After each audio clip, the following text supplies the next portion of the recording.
ನಮಸ್ಕಾರ ವೀಕ್ಷಕರೇ, video ಇಷ್ಟಾದರೆ like ಮಾಡಿ, ಶೇರ್ ಮಾಡಿ, ಕಮೆಂಟ್ ಮಾಡಿ. ಪ್ರತಿಯೊಂದು ಉದ್ಯೋಗದ ಅಪ್ಡೇಟ್ಗಾಗಿ ಚಾನಲನ್ನು ಸಬ್ಸ್ಕ್ರೈಬ್ ಮಾಡಿ.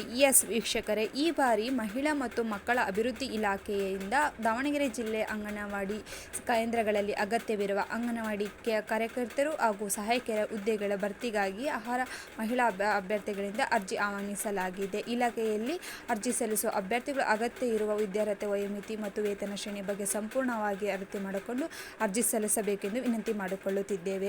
ಇನ್ನು ಏನಪ್ಪ ಅಂದರೆ, ಈ ಒಂದು ಇಲಾಖೆಯಿಂದ ಅರ್ಜಿ ಸಲ್ಲಿಸಿ ಒಂದು ಅಗತ್ಯ ವಿದ್ಯಾರ್ಹತೆ ವಯೋಮಿತಿಯನ್ನು ಅರ್ಜಿ ಸಲ್ಲಿಸಿ ಅಂತಲೂ ಸಹ ಹೇಳ್ತಾ ಇದೆ. ಇನ್ನು ಹೇಳೋದಾದರೆ, ಈ ಬಾರಿ ದಾವಣಗೆರೆ ಜಿಲ್ಲೆಗೆ ಸಂಬಂಧಪಟ್ಟಂತೆ ಈ ಒಂದು 2025ನೇ ಸಾಲಿನ ದಾವಣಗೆರೆ ಅಂಗನವಾಡಿ ಕಾರ್ಯಕರ್ತರು ಸಹಾಯಕಿಯರ ನೇಮಕಾತಿ ನಡೀತಾ ಇದೆ ಅಂತಲೂ ಸಹ ಹೇಳ್ಬೋದು.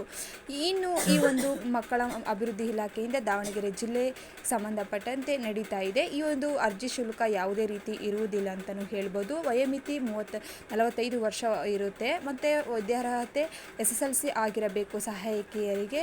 ಹಾಗೆ ಕಾರ್ಯಕರ್ತರಿಗೆ ಕನಿಷ್ಠ PUC ತೆರಗಡೆ ಆಗಿರಬೇಕು. ದಾವಣಗೆರೆ, ಹರಿಹರ, ಹೊನ್ನಳ್ಳಿ, ಜಗಳೂರು ತಾಲೂಕುಗಳಲ್ಲಿ ಈ ಒಂದು ಅರ್ಜಿ ಆಹ್ವಾನಿಸಲಾಗಿದೆ. ಒಟ್ಟು ಹುದ್ದೆಗಳು 243 ಇದೆ. ಕಾರ್ಯಕರ್ತರು ಸಹಾಯಕಿಯರು ಸೇರಿದಂತೆ ಆನ್ಲೈನ್ ಮೂಲಕ ಅರ್ಜಿ ಸಲ್ಲಿಸಬಹುದು ಅಂತಲೂ ಹೇಳ್ಬೋದು. ಇನ್ನು ಕೊನೆಯ ದಿನಾಂಕ ಏಪ್ರಿಲ್ 25, 2025 ಕೊನೆಯ ದಿನಾಂಕ ಇದೆ. ಇನ್ನು ಹೆಚ್ಚಿನ ವಿವರಗಳು ಪೂರ್ತಿ